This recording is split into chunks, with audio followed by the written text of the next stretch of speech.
Hi everyone, welcome to the Highlights from Ukraine podcast, your daily audio summary of the latest news reported in the Ukrainian media.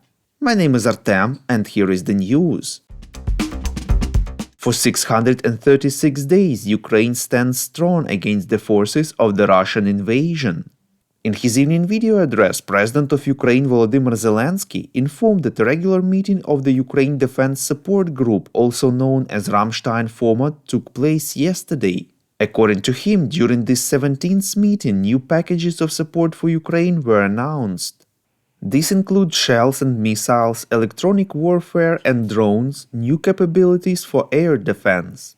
A corresponding coalition has been established, the Air Defense Development Coalition led by Germany and France. Quote, not everything can be said publicly yet, but Ukraine's Sky Shield is getting more powerful literally every month, unquote. Defense Minister of Ukraine Rustem Umerov added later that overall 20 other countries are participating in the coalition. Estonia will provide $1.5 million for the activities of the IT coalition, in addition to Luxembourg's commitment of €10 million. The UK and Norway, within the framework of the Maritime Coalition, will look for ways to further strengthen security in the Black Sea.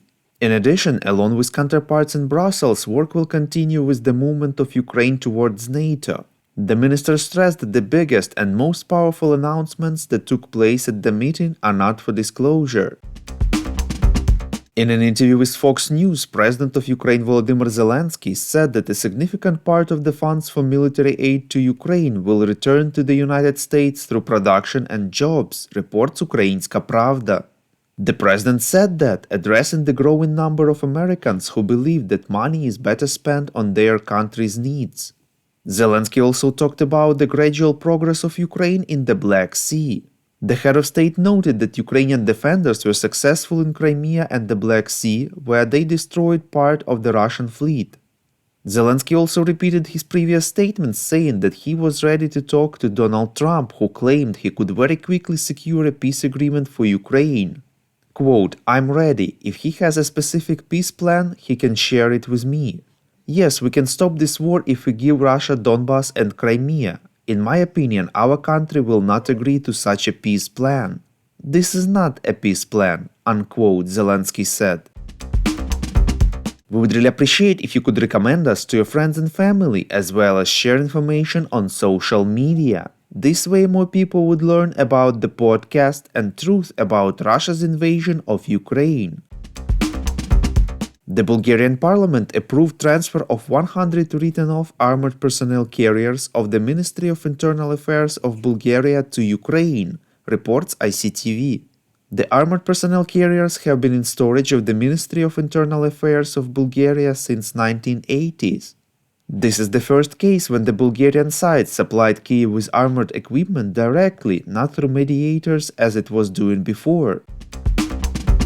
Polish carriers announced that they intend to extend the protest and will continue to block the border with Ukraine until 1st February 2024, reports European Pravda. Earlier, the Federation of Employers of Ukraine estimated the damage suffered by the Ukrainian economy due to the blocking of the border by Polish carriers at more than €400 million. They called the situation really critical. Thank you for listening to the Highlights from Ukraine podcast. We're a commercial initiative of just two people and we need your help to grow. Share information about the podcast, rate us in the app, subscribe to our Patreon. With your support, we are getting better. We call on you to demand from governments of your countries to impose the toughest sanctions possible on Russia and its citizens to stop their invasion of Ukraine.